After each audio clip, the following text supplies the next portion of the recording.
आज का सब्जेक्ट कौन सा है? मर्यादा तोड़े वो राम का भक्त कैसे हो सकेगा। तो रामायण की कथा सुनने के लिए कई लोग इकट्ठे हुए थे। जैसे ही रामायण की कथा पूरी हुई और एक भाई ने दूसरे भाई को पूछा कि अपन ने दोनों ने रामायण सुनी, लेकिन मुझे आपको पूछना है कि रामायण आपको कैसे लगी। तो कि कैसे लगी यानी? तो कहने कैसे यानी कि सही है या झूठ है, रामायण सही है या झूठ है।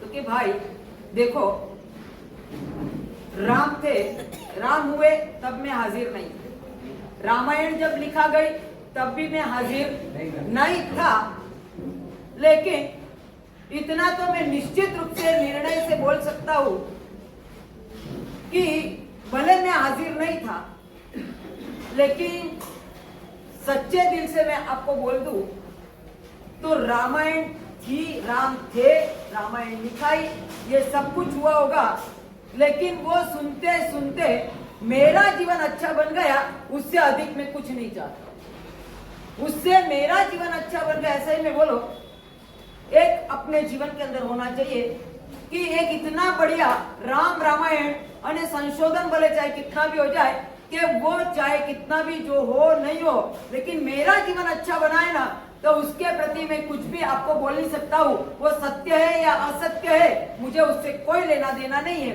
तो संशोधन वाले चाहे कितना भी संशोधन कर ले, लेकिन संशोधन को झूठ निकालने वाले चाहे कितने भी हो, लेकिन ऐसे व्यक्ति की कमी नहीं है इस जमाने में। संत महापुरुष इतने हो चुके हैं और उसके लिए ऐसा हुआ होगा। भगवान ने सही में 12.5 साल साधना की थी, भगवान पूरे रात सोए ही नहीं थे। सही में बोलो, ये अपनी एक जो अपने मन के अंदर आती हुई एक समस्या है, और उसके अंदर अपन बोलते कि हाँ सही में भगवान ने सिर्फ 12.5 साल के अंदर सिर्फ 2 घड़ी की निद्रा ली। अपन तो सिर्फ एक दिन के अंदर, एक रात्रि के अंदर 12.5 तो जाने दो, एक रात्रि के अंदर सिर्फ 48 मिनट की निद्रा भी अपनी गायब हो जाए ना, तो अपन नहीं, अपन डिस्टर्ब हो जाते हैं पूरे दिन में उठते हैं ना, अरे सिर्फ आपको आधा घंटा ही नींद नहीं आई, लेकिन उठते से सही में आज बहुत बेचैनी लग रही, आज बहुत बेचैनी। अरे काय की बेचैनी, पूरी रात तो आप सोए, लेकिन फिर भी आपको बेचैनी आने, तब जाके आप परमात्मा को देखो कि 12.5 साल के अंदर सिर्फ निद्रा कितनी, 2 घड़ी यानी सिर्फ 48 मिनट, यानी वो 48 मिनट परमात्मा ऐसे सोए नहीं है, बैठे या ऐसे ही कुछ करते समय सिर्फ ऐसा एक झोंका आ गया, वो गिनती में आया है 48। यानी परमात्मा ने जो साधना करी, और वो साधना परमात्मा ने करी, और वो साधना के लिए भी शास्त्रकार कह रहे, और कई ऐसे लोग हैं जो धर्म से जुड़े हुए नहीं है, जो नास्तिक है, वो एक ही सोचेगा हाँ भगवान ने ऐसा क्या किया, कुछ नहीं, ऐसा होता ही नहीं है। अपन सिर्फ रात में 1 घंटा नींद नहीं आती है तो अपन बेचैन हो जाते हैं, तो क्या परमात्मा बेचैन नहीं हुआ होगा? ये सब कल्पना है, मन के अंदर आती है, लेकिन नहीं, ये वास्तविक है। परमात्मा ने गजब रूप की साधना परमात्मा के जीवन के अंदर की। वैसे रामायण के अंदर भी आता है कि भले चाहे उन्होंने, मालूम है आपको कि लिखने वाले ने रामायण लिखी, लेकिन जिस प्रकार का राम ने जीवन जिया ना, उसका तो सिर्फ आधा % लिखा होगा, उससे जो ज्यादा कई गुना उन्होंने अपने जीवन के अंदर जिया। तो ऐसे जीवन के अंदर शास्त्रकार कह रहे कि मर्यादा तोड़े वो राम का भक्त नहीं हो सकता है, और मर्यादा तोड़े वो परमात्मा का भी भक्त हो नहीं सकता है। तो मर्यादा कौन से प्रकार की मर्यादा? सही में बोलो, बिना मर्यादा के हमारा आचरण निर्मल होगा नहीं हो सकता, अपने खान पीन भी शुद्ध हो नहीं सकते, अरे इतना ही नहीं, अपना धन भी पवित्र नहीं रह सकता है। नहीं, इसके लिए बोल रहे कि ये जीवन को सार्थक बनाना है तो मर्यादा पूर्ण जीवन बहुत जरूरी है। सही में बोलो, मर्यादा है अपने जीवन के अंदर। 5 प्रकार की मर्यादा की बातें आपके सामने आज करना है।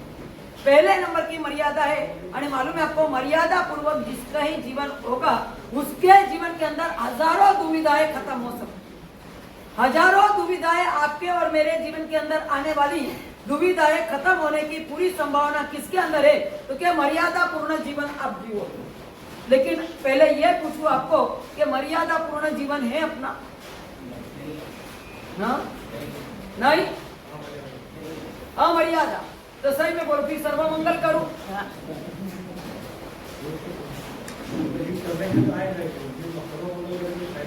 हाँ देखो, इकबाल भाई बोले सर्वमंगल मत करो मार्चे, कहीं ना कहीं तो हम थोड़ा बहुत इम्प्लीमेंट हमारे जीवन के अंदर करेंगे ही करेंगे, और सही में दिख रहा है। आज एक भाई आए, कल एक भाई को नियम दिया था, हाँ व्यसन के लिए नियम दिया था, नियम का पालन तो हुआ उनका, लेकिन उसके लिए खड़े हुए होगे ना, तो वो खड़े हुए इसके लिए कुछ नहीं था, लेकिन वो खड़े हुए अरे उसके अंदर के महाराज से जो फाइन है वो आप मुझे भरना तो भरना ही, फाइन दी थी उनको, वो फाइन अभी सुबह आके भर के चले गए कि नहीं महाराज से फाइन तो देना ही है। मर्यादा का मैंने तोड़ा नहीं है, लेकिन मुझे लग रहा है कि ये भी मर्यादा में आता है, तो इसका फाइन मुझे भरना है। तो मुझे आपको कहना है कि 5 प्रकार की मर्यादा आज आपको देखना है कि पहले नंबर के अंदर है आचरण की मर्यादा। आचरण, अपना आचरण, हमारा आचरण इतना निर्मल होना चाहिए कि जिसके कारण अपनी वेशभूषा भी मर्यादित होनी चाहिए, अपना रहन सहन भी बिल्कुल मर्यादित होना चाहिए, और जितना शालीनता भरा व्यवहार होगा उतना आचरण मर्यादा का आचरण होगा। सही में बोलो, इसके अंदर अपन बिल्कुल है।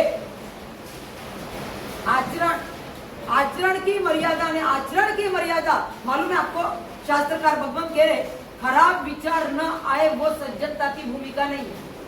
क्या बोला?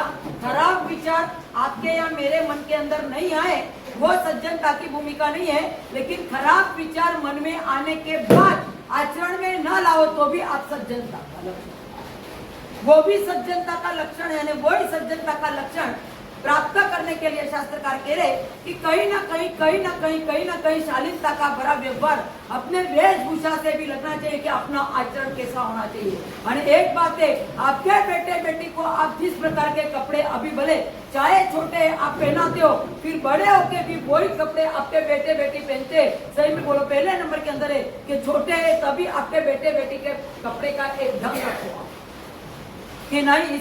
सही में कई बार तो आपके बेटे बेटी जब पहन के आते हैं ना, तब लगता है होते हैं करोड़पति, लेकिन पहनते वो फटी हुई जीन्स। हाँ, मुझे लगता है ये श्रीमंत है या गरीब है। गरीब भी ऐसे कपड़े नहीं पहनते वैसे आपके आने बोलते हैं बाहर से। ये मुझे ऐसा एक बार पहली बार आया ना, तो मुझे ऐसा कि उसके फटा हुआ देखा नहीं होगा, तो मैंने बोला ऐसे फटा हुआ पहन क्या कर? अरे महाराज से फटा हुआ नहीं है, हाँ फैशन में हो गए, ये फटा हुआ नहीं है, फटा हुआ नहीं है तो क्या है? तो क्या नहीं महाराज से नहीं फटा हुआ रहता है तो हम फाड़ देते लोग। क्या ये फैशन? एक ये फैशन के बारे में आप जितना आगे बढ़ रहे हैं, वेशभूषा भी जो अपने पास नहीं है। सही में बोलो, शालीनता भरा व्यवहार किसको कहते हैं? तो अपनी रहन सहन हर एक प्रकार के आने इतना है कि एक शालीनता भरा व्यवहार अपना होगा ना, और कुलीनता का एक परिचय देता है। आपका वेशभूषा भी है ना, आपकी कुलीनता का परिचय देता है कि सही में आप कौन से खानदान के हो, किस प्रकार की आपकी मर्यादा है।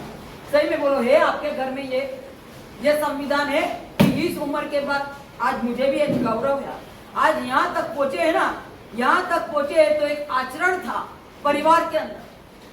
परिवार के अंदर मुझे याद है कि मैं छोटी थी, बॉम्बे गए, एक व्यक्ति के यहाँ उतरे थे, बहुत परिचित लोग। कपड़े, आप बॉम्बे जाते तो कपड़े तो लेंगे ही नहीं, शॉप पे गए, वो बहन ने मुझे ना पंजाबी दिला, पंजाबी उस समय, वो पंजाबी दिलाया तो सही, उनके सामने बताया, पिताजी साथ में थे, संसारी पिताजी, उनको दिखाया, तब उनके सामने वो कुछ नहीं बोले, लेकिन जैसे ही घर पे गए ना, घर पे जाने के बाद उन्होंने बोल दिया ये कपड़े पहनना नहीं है, बिल्कुल नया लाए, लेकिन ये पहनने नहीं मिलेगा, जिसको देना है वो दे दो, जो करना है वो करो, लेकिन अपने घर में ये कपड़े नहीं चलेंगे। और मुझे ये कहना है कि ऐसे संस्कार घर में मिले कि जिसके कारण आचरण की भूमिका के अंदर थे तो आज यहाँ तक पहुंच पाए। बाकी आचरण के नाम में आपके यहाँ अभी दिवाला है। आप आपके बेटे बेटी को ये नहीं बोल सकते कि ऐसे कपड़े, क्या आपकी बेटियां एक सिवलेज बाय आपके इतने इतने इतने, सही में बोलो, एक माँ बाप के सामने भी नहीं पहनना चाहिए। ऐसे कपड़े पहन के आप आपके परिवार के अंदर आपकी बेटियां रहती है, सही में बोलो, आपको लगना चाहिए कि कहाँ है। बॉम्बे के अंदर मुझे एक बेन, बिंदिया बेन करके नाम, सही में कहीं कहीं अलग अलग कंट्री में घूमने वाले ये बेन, पर जब भी देखो ना तब एक भी दिन मैंने उनको ड्रेस में नहीं देखा। जब भी है तब साड़ी में, तो मैंने सिर्फ एक बार पूछ लिया, मैं क्यों इंडिया में आप साड़ी ही पहनते हो? ऑफकोर्स महाराज है, कभी मैंने ड्रेस नहीं पहना है। मैं बिल्कुल नहीं, आप बॉम्बे में रहने वाले और आप ड्रेस नहीं, कैसे क्या? तो क्या नहीं महाराज है, हम चाहे कोई भी कंट्री में भी घूमने चले जाए, फ्रेंड सर्कल के साथ जाते हैं, हर एक व्यक्ति, हर एक जितनी भी मेरी फ्रेंड है, हर एक ड्रेस में रहती है। मैं अकेली हूँ, मैं साड़ी में रहती हूँ। कई बार मेरी फ्रेंड बोलती है कि भाई कैसे लगेगा, हम सब ड्रेस में और तू अकेली साड़ी के अंदर, तो क्या भले चाहे जो लगना है वो लगेगा, लेकिन मैं नहीं छोड़ूंगी।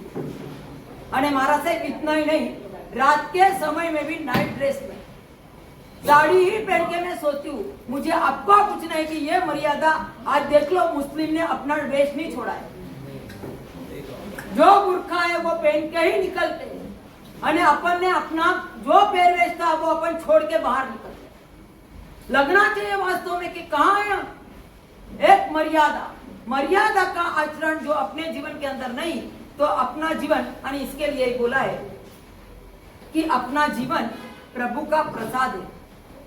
अपना जीवन प्रभु का प्रसाद है। कारण बिगर जो मानसिक तनाव पालकर अपने जीवन को अपन न विषाद बना रहे, कारण बिगर अपन मानसिक तनाव लेकर अपने जीवन को विषाद बना रहे। अरे ये विषाद नहीं बनाना है, तो शास्त्रकार कह रहे कि कहीं ना कहीं आप आचरण की मर्यादा में आ जाओ। एक बार जो आप आपकी आचरण की मर्यादा में आ जाओगे, फिर किसी को बोलने की ताकत नहीं है कि आप ये क्या कर रहे हैं। सही में बोलो, हर एक प्रकार के होते हैं, वेशभूषा भी होती है, फिर चाहे आपका मर्यादा पूर्ण यानी पवित्र जीवन। पवित्र यानी क्या? सही में बोलो, निर्मल और पवित्र आप किसको मानते हो? पवित्र यानी क्या?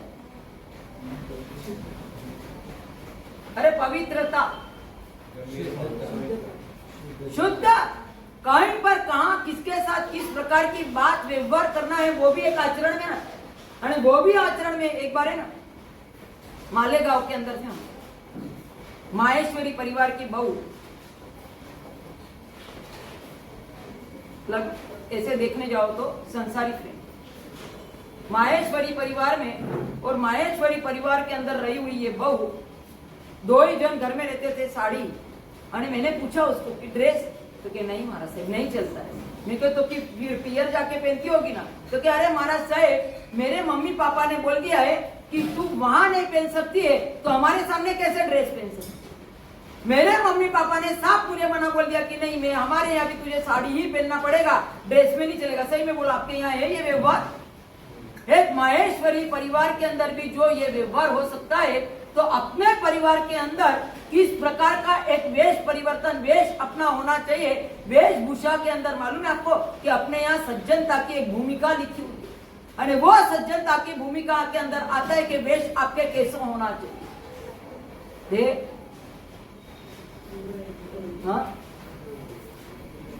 कहाँ है आचरण?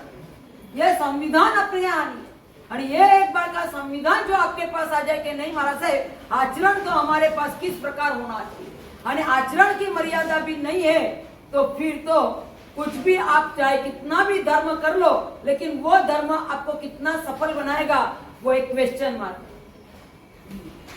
आचरण अपने जीवन के अंदर होना चाहिए कि नहीं, मर्यादा पूर्ण हमारा आचरण, हम चलते जाए घूमते जा रहे, कहीं बार है ना ऐसी एक मर्यादा पूर्ण लेडीज होती है कि रास्ते जाते हुए है ना, रास्ते नीचे देख के चलते हैं, आस पास कहीं नजर भी नहीं जाती, इतना मर्यादा पूर्ण व्यवहार। कई बार तो लोग बोलते हैं कि महाराज साहब सही में ये भले चाहे स्त्री है, लेकिन स्त्री नहीं है, वो देवी है। सही में बोला, आपके लिए कोई बोल सकता है? अरे आपके लिए कोई बोल सकता है? आपके यहाँ व्यवहार क्या? आचरण क्या है? आचरण की कोई भूमिका कि हमारे यहाँ आई हुई बेटियां हो या चाहे बहू हो चाहे कोई भी, लेकिन एक मर्यादा सबर, अरे आपके यहाँ कोई ऐसी व्यक्ति आके खड़ी रह जाए और उसका ड्रेस, मैं तो बोलती हूँ कि आपको संसार के अंदर जिस प्रकार नाचना है वो नाचो आप, हम नहीं बोलता, लेकिन कम से कम आपके यहाँ साधु साध्वी बचे वो तो आपके पास होना चाहिए ना। हम भी एक संसारी, हम कोई मुक्ति नहीं है, मुक्ति नहीं पाई है। और आपके घरों में आपके हमारे मन का भी बैलेंस हमको टिकाना है, क्योंकि गोचरी के लिए तो आपके घर पे आना ही आना है। और उस समय आपका पहरवेश वगैरह भी जो एक मर्यादा सबर न हो, मन जो मेरा बिगड़ जाए, मैं ये बोलती हूँ शायद भले चाहे 42 साल चारित्र के जीवन के हो गए, लेकिन एक ऐसा कुछ निमित्त मिला और मेरा मन बिगड़ गया। सही में बोलो, निमित्त कौन? अरे निमित्त कौन? सही में बोलो। इसके लिए भी आपको सुधरना है कि हमारा जो आज जिन शासन टिका हुआ है, वो जिन शासन साधु साध्वी की वजह से ये जिन शासन टिका हुआ है, तो ये साधु साध्वी जी का जीवन एकदम संपूर्ण रूप से पवित्र और निर्मल बना रहे, ये जवाबदारी आपकी है, हमारी सिर्फ हमारी है या आपकी भी है? अरे किसकी है? आपकी भी है ना। तो सही में उसका पालन कर रहे हैं आप? कोशिश करते हैं। हाँ, कोशिश करते हैं। कितनी कोशिश? सही में बोला है आपके यहाँ संविधान कि हमारे यहाँ इस प्रकार के कपड़े नहीं चलेंगे, ये है संविधान? मर्यादा पूर्ण ही। आज मैं आपको ये बोलना चाहता कि राम के भक्त को, तो अरे राम के भक्त का बात करते अपन, लेकिन एक परमात्मा का भक्त कैसा होना चाहिए कि हर एक प्रकार की मर्यादा का पालन। मैं तो बोलती हूँ ज्यादा कोई मर्यादा नहीं, लेकिन 5 मर्यादा सिर्फ फॉलो करो। पहले नंबर के अंदर है आचरण की मर्यादा, दूसरे नंबर के अंदर है भाषा की मर्यादा। भाषा की मर्यादा यानी क्या? तो क्या जब भी आप बोलो तब शिष्ट, इष्ट और मिष्ट बोलो। शिष्ट यानी किसी के दिल को ठेस ना पहुंचे ऐसा, इष्ट यानी कि किसी के दिल में एकदम वो टच हो जाए वैसा इष्ट, और मिष्ट यानी एक मीठे मीठे बोल आपके निकलते, जैसे ही मैं बोलो आपके बोल मीठे। हाँ, व्यापारी के साथ आप बोलते हो एकदम मीठा, क्यों? हाँ, क्योंकि मुझे उससे सौदा करना है। यानी घर पे आओ तब डबल मीठा रहे। क्या डबल मीठा? हाँ, ये देखो यहाँ से ये कर रहे, खाना मिलता है, यानी खाना मिलता है, इसके लिए मीठा बोल रहे हैं। ऐसे ही मीठा बोलना चाहिए। हाँ, ये देखो सही में मिष्ट क्या अपनी भाषा के ऊपर लगाम होना चाहिए कि नहीं, जितना हो सके उतना जब भी बोलूं मैं, सही में बोलो, ऐसा बोलो कि बोलने के बाद आपको सोचना ना पड़े और बोलने के बाद आपको याद ना रखना पड़े। बोलने के बाद आपको किसी ने, आपने बोल दिया और बोलने के बाद अपने आपको किसी ने पूछा आप ये बोले थे, तो आपको सोचना ना पड़े कि मैं ये बोला, और आपको याद भी नहीं रखना पड़े।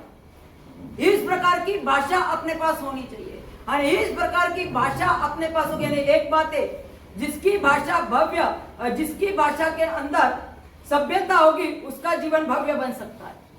जिसकी भाषा के अंदर सभ्यता होगी, सभ्यता यानी कि मर्यादा पूर्ण वचन, और एक मर्यादा पूर्ण वचन अपने होने ही चाहिए। मर्यादा पूर्ण यानी भले चाहे आप परिवार के अंदर हो, आप स्टाफ के साथ हो, आप चाहे किसी के भी साथ हो, लेकिन मर्यादा पूर्ण अपने व्यवहार होना चाहिए। एक बार है ना, जिसकी भाषा के अंदर क्या होगा? सभ्यता, उसका जीवन भव्य। अरे एक बार फैक्ट्री के मैनेजर जो भी जॉब करने के लिए आते हैं उनकी इंटरव्यू हुई, तो इंटरव्यू ले रहे थे, और इंटरव्यू में ना पहला ही प्रश्न ये पूछते थे कि शादी हुई है।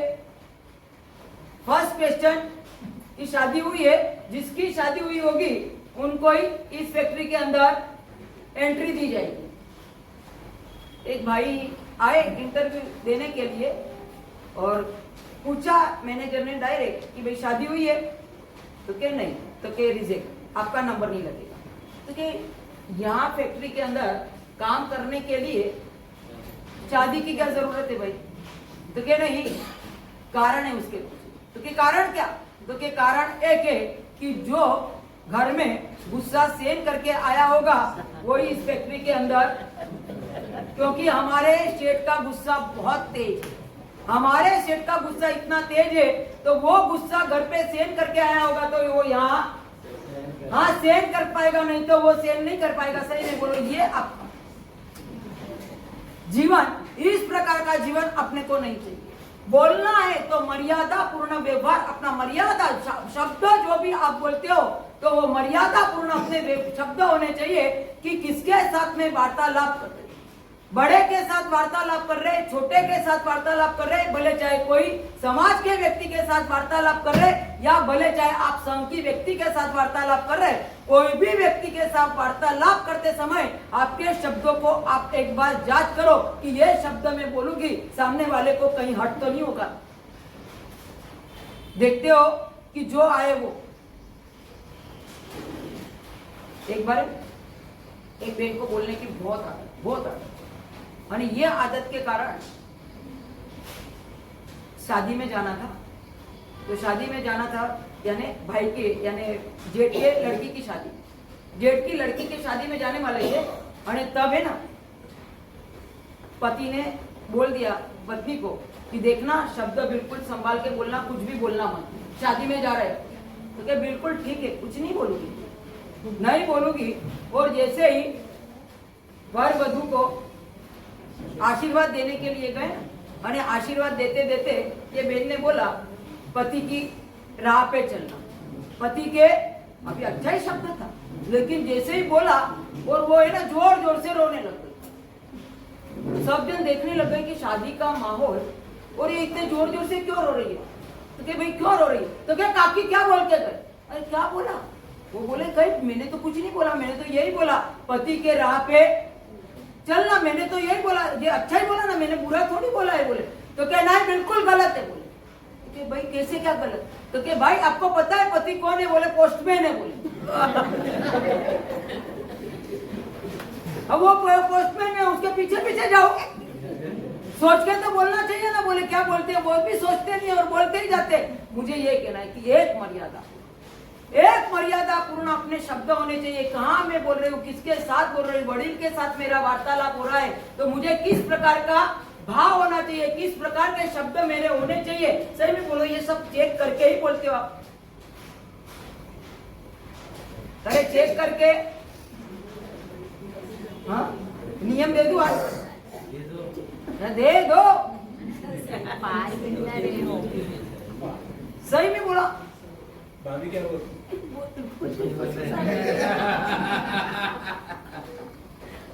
मर्यादा। अने आज मालूम है आपको, शब्द एक ऐसी चीज है कि वो दीवार भी खड़ी कर सकती है और वो दीवार को भी तोड़ सकती है, ताकत उसके अंदर।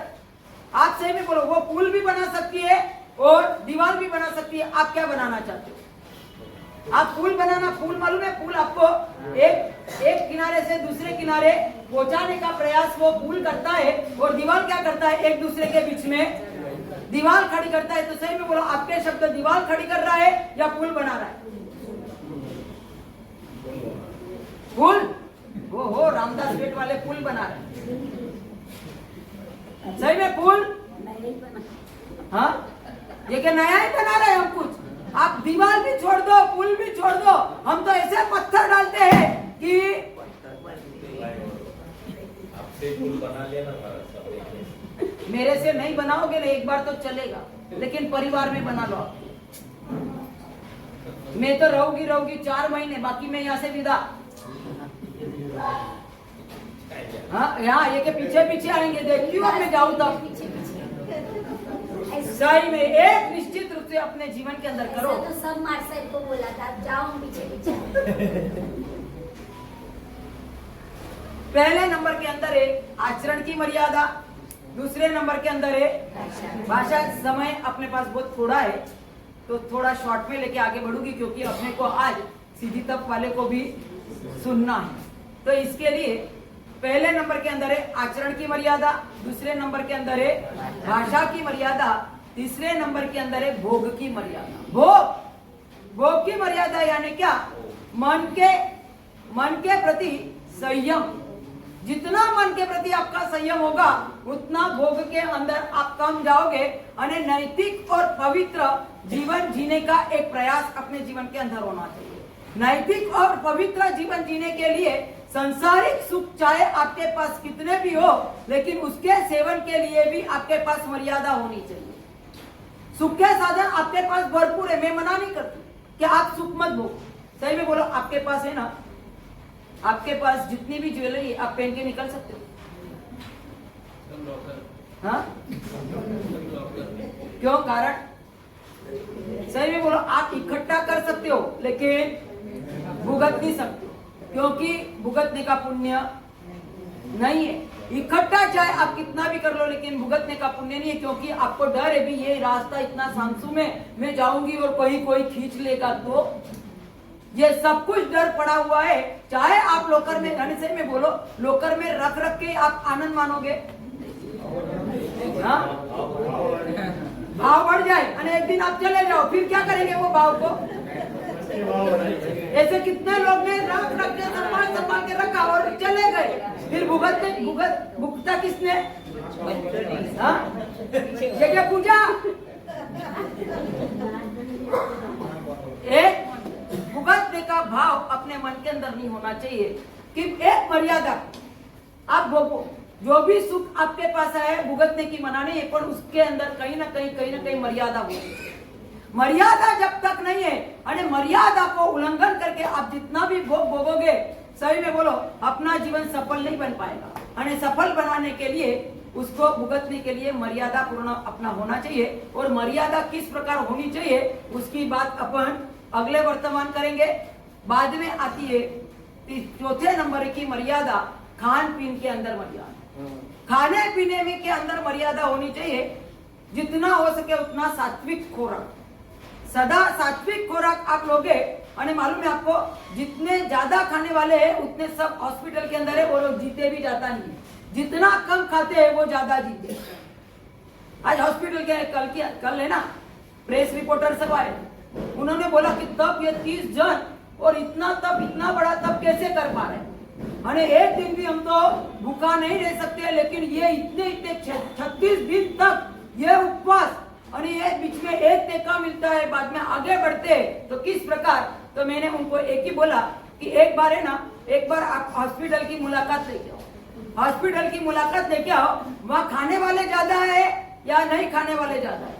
किसके बेड ज्यादा है? किसके? जो खाना है, जिस प्रकार खाना है, जो चाहिए उस प्रकार से में बोलो, खाने के अंदर भी मर्यादा होनी चाहिए। और एक मर्यादा के लिए शास्त्रकार कहते हैं कि आपने यहाँ लिखा है, सांझ ढलने से पहले लीजिए भोजन, सांझ ढलने से पहले लीजिए भोजन, स्वस्थ रहेगा तन मन जीवन। स्वस्थ रहेगा तन मन जीवन।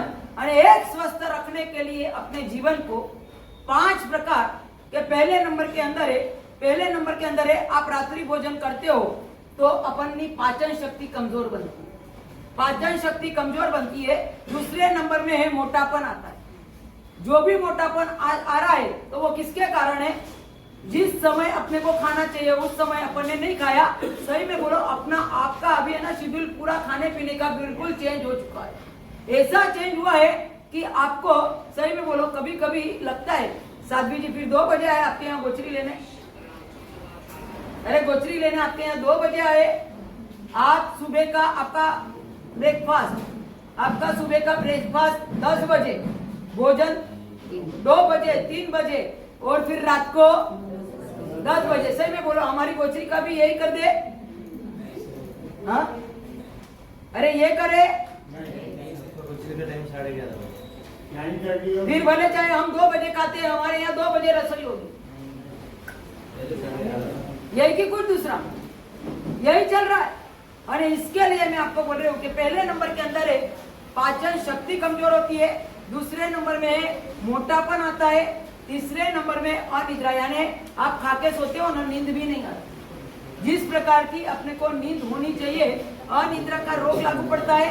चौथे नंबर के अंदर है चिड़चिड़ापन होता है।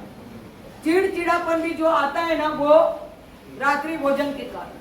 और 5वें नंबर के अंदर है कि परमात्मा की आज्ञा का भंग होता है। परमात्मा की आज्ञा का भंग होता है, ये पांचों पांच अपने जीवन के अंदर।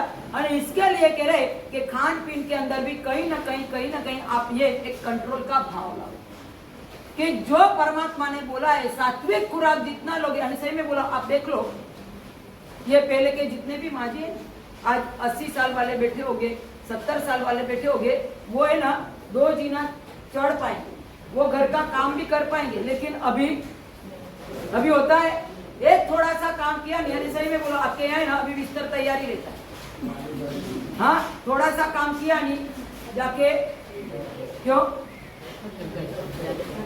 हम कोई पूछे क्या कर रहे तो क्या आड़े पड़े, सही में बोलो। आड़े पड़ने का ही काम करते, जहाँ जाओ वो आड़े, वो बिस्तर में तो आड़े पड़ते हो, लोगों के लिए भी आड़े ही पड़ते हो। और इसके लिए कह रहे कि कम से कम एक खान पीन की मर्यादा अपने जीवन के अंदर आनी चाहिए।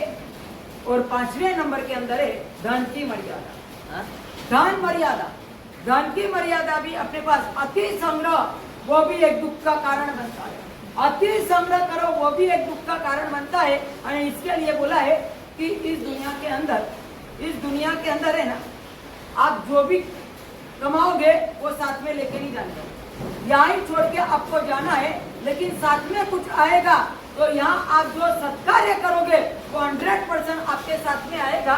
और इसके लिए शास्त्रकार कह रहे कि मानव एक ऐसा कलाकार है, मानव एक ऐसा कलाकार है कि वो लालच की कला सीख गया।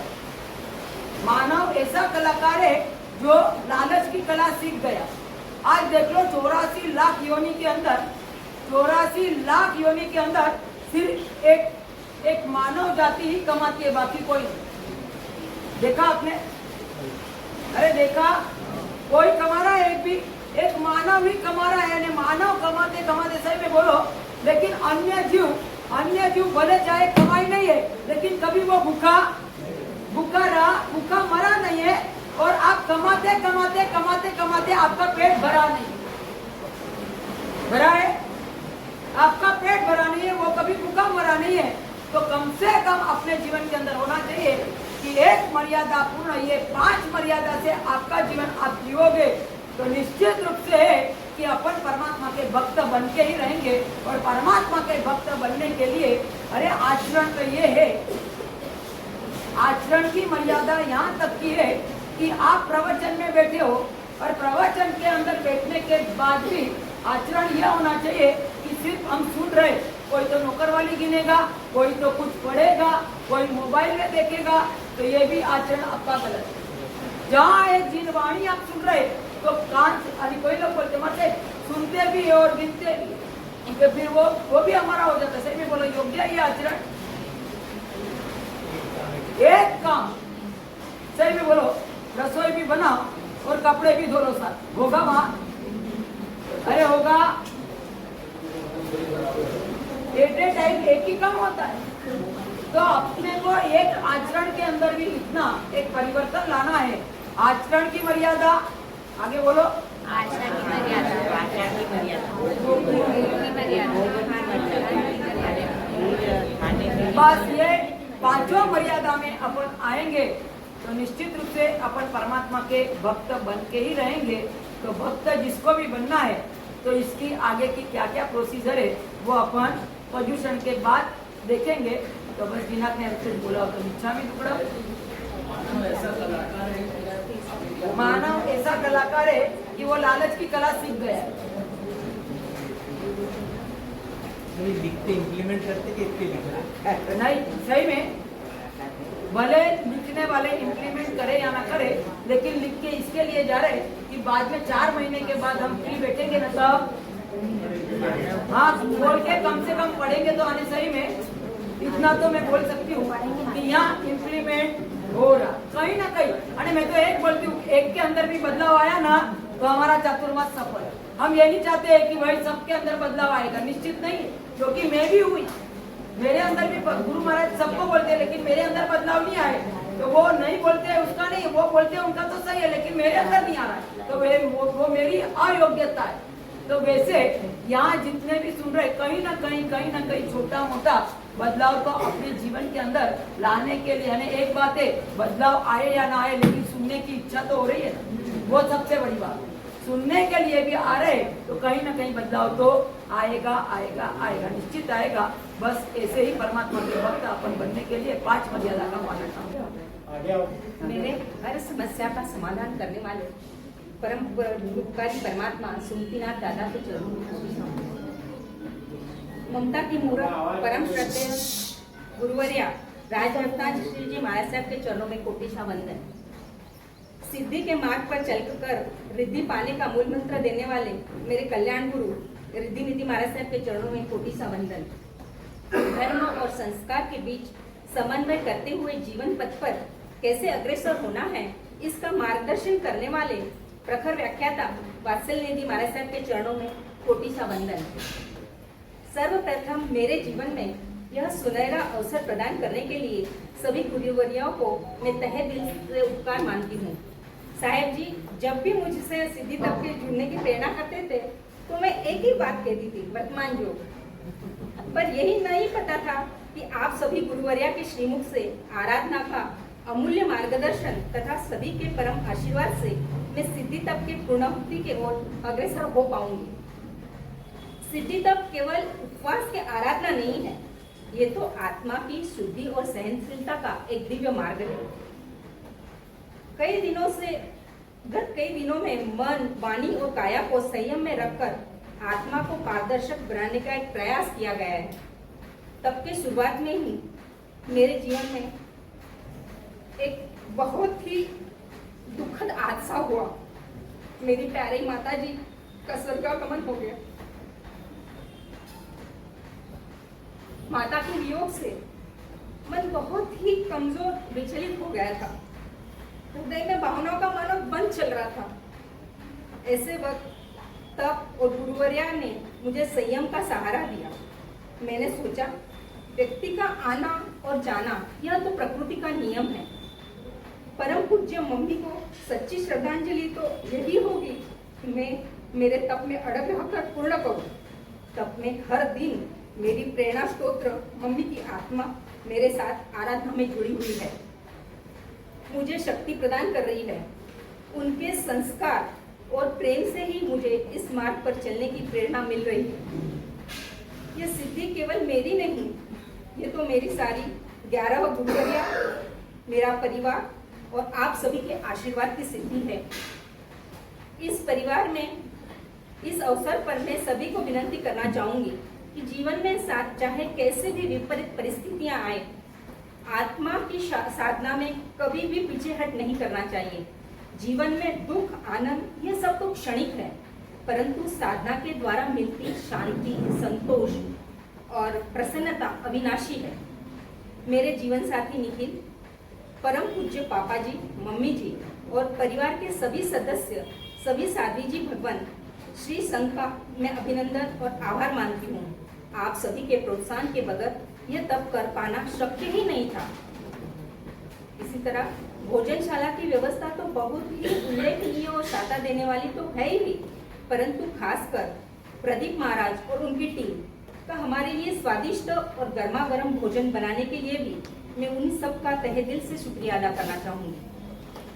परम कृपालु परमात्मा और साध्वी जी भगवान के असीम कृपा से ऐसा तपमय जीवन आप सभी को प्राप्त होता रहे, यही मेरी शुभकामना। अंत में तप की ज्योत हृदय में जली हुआ उजास, अंतर में संयम का हुआ आगाज। माँ लक्ष्मी तेरे आशीष का प्रकाश, गुरु राज रत्ना श्री जी के चरणों में समर्पित यह तप जीवन का मधुर प्रकाश।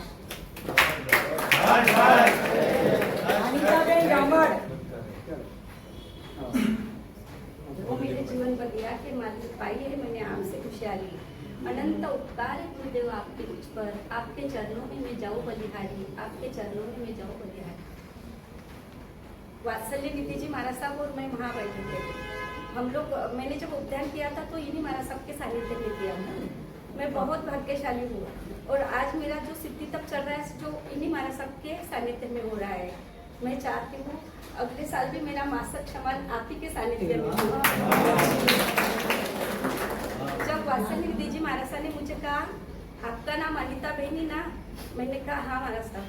तो बोले रिद्धि निधि जी महाराज साहब को बोले गुरुजी नाम लिखा लो। मैंने कहा किस चीज़ के लिए? तो बोले सिद्धि तप के लिए। मैं मन ही मन सोची, मुझे तो पूछा ही नहीं, वो नाम लिखा लिया। फिर मैंने कहा महाराज साहब जी मेरे से नहीं होगा क्योंकि घर में कोई है नहीं। तो महाराज साहब बोले तो टेंशन की बात ही नहीं है ना, घर में कोई नहीं है तो बहुत अच्छे से हो जाएगा। कहते हैं ना गुरु के बिना कुछ संभव नहीं, गुरु के बिना कुछ संभव नहीं, गुरु हो तो कुछ असंभव नहीं, गुरु हो तो कुछ असंभव नहीं। कभी सपने में भी नहीं सोचा था कि सिद्धि तक हो पाएगा, पर सिर्फ महाराज साहब जी आपके आशीर्वाद की वजह से, आपके वासक शक्ति के प्रभाव सब वजह से और सुखदीनाथ दादा के प्रभाव से मेरा सिद्धि तक पूरा हुआ। वैसे ही मेरे आराध्य देवत गुरु गणेश लाल जी महाराज साहब और मेरी बहन महाराज साहब चैतन्य श्री जी महाराज साहब, जिनका आशीर्वाद मेरे पर निरंतर रहता है, और मेरे पतिदेव ने भी मुझे बहुत साथ दिया। मैं छठी बारी में यानी हाल ही नहीं था कि मैं आगे बढ़ पाऊँ, पर उन्होंने कम से कम 5-6 दिन दुकान में गए और निरंतर मेरी ही सेवा में रहे। मैं उनके लिए भी बहुत बहुत धन्यवाद देती हूँ। मेरे बच्चों के लिए भी कृतज्ञता व्यक्त करती हूँ कि उन्होंने मेरी बहुत सेवा की।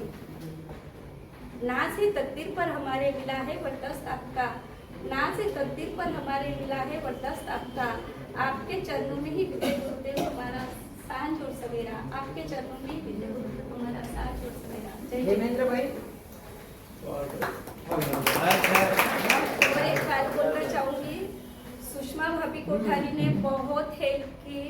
ब्यासने में सुषमा सुबह भाभी, शाम दोनों टाइम सुषमा भाभी पूछते थे क्या बनाना है अनिता।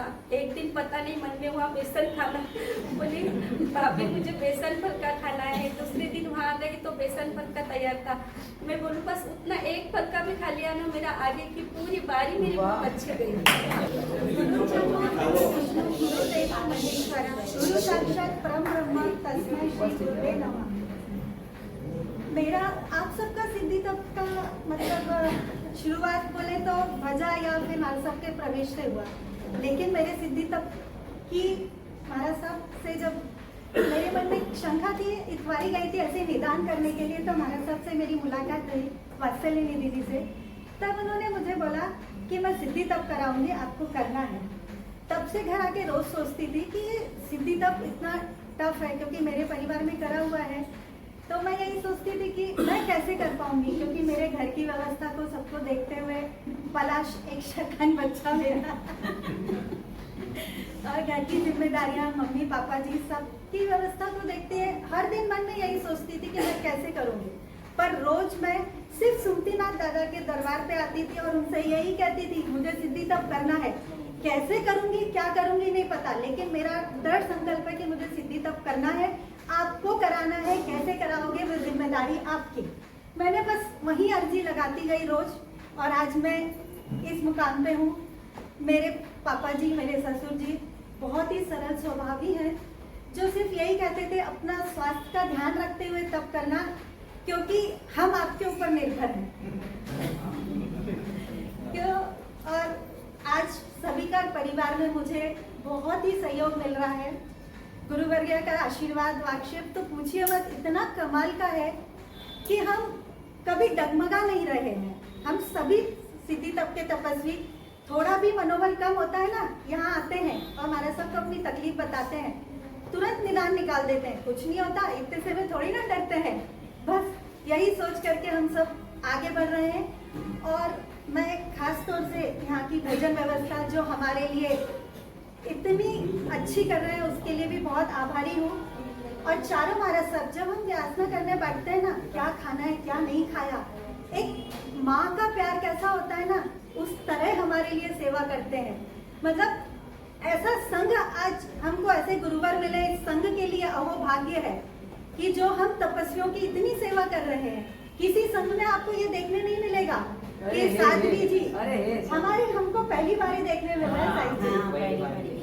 तो इनके भी बहुत है आभारी, और खास तौर से सुषमा भाभी और रिद्धि, मतलब एक माँ, एक बड़ी बहन, छोटी बहन, क्या बोलूँ मैं उनके लिए, सब रूप में वो हमारा सहयोग कर रहे हैं। रही हैं कि ऐसा नहीं ऐसा करो, ये नहीं ये करो, तुम लोग साता से रहो। बस मैं आप सभी से इतना ही कहूंगी कि सुमतिनाथ दादा और गुरुवर्य की कृपा हम सभी तपस्वियों पे बनी रहे और हमारा सिद्धि तप बिल्कुल निर्विघ्न संपन्न हो। बस जय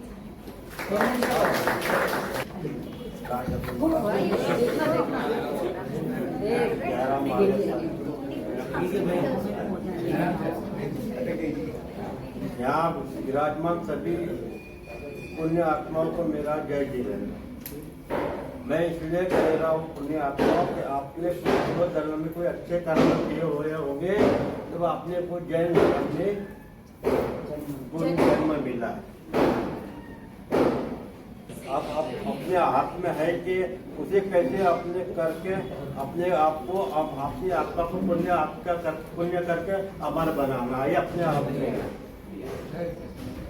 मैंने कांग्रेस नगर प्रवचन में पहले बारी प्रवचन में महाराज साहब ने सीधी तप करने वाली करने के लिए जो आज सीधी तप में सहभागी आर्थिक पुण्य का लाभी होगा। उसे मैं अकेला उस टाइम पे था कि मैंने अकेले नहीं हाथ पूछा करके उस टाइम पे लाभ लिया था सीधी तप करने का। पहला नाम आपका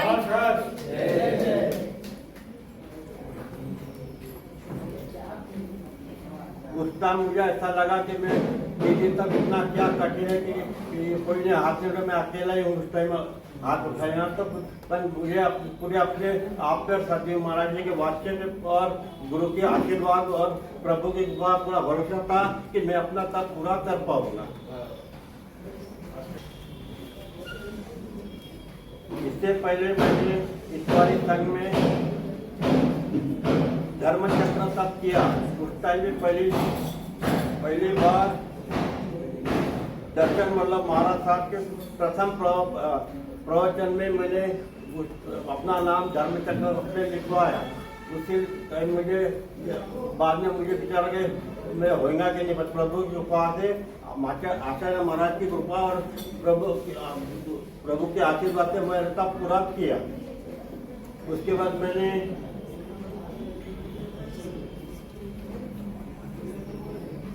शत्रुंजय तप किया। उसके बाद शत्रुंजय तप किया, 3 आंबेल की होली किया और गुरु जी के 8 दिन के 11 में 8 तप भी किया वहाँ पे। और 8 महीना लगातार मैं इस बार में गुरु महाराज के प्रवचन में जाता रहूँ और एक भी दिन हर गुरु महाराज जहाँ पे भी जाते थे, इस बार जो वर्धमान नगर, प्रताप नगर, पार्टी, रामनगर जहाँ भी जाते उनके हर प्रवचन में हाजिरी हर जगह लगाता था। उसी टाइम मेरे में कुछ ही 2-4 दिन हुआ बाहर गया हूँ तभी हुआ। पर उस टाइम से महाराज साहब गुरु महाराज ने दशरथ वल्लभ जी महाराज ने मुझे 82 दिन का तब था, 82 दिन का आपको रात्रि भोजन करो ना करो ऐसे उन्होंने मुझे दिया ये प्रेरणा दी। पर मैं तब से 82 दिन में करने के बाद भी मैं भी रात पूरी भोजन नहीं करता हूँ और कहीं बाहर जा रहा हूँ बंदी नहीं लिए, पर बाहर कहीं जाता हूँ तब मैंने उसके लिए छूट रखी है।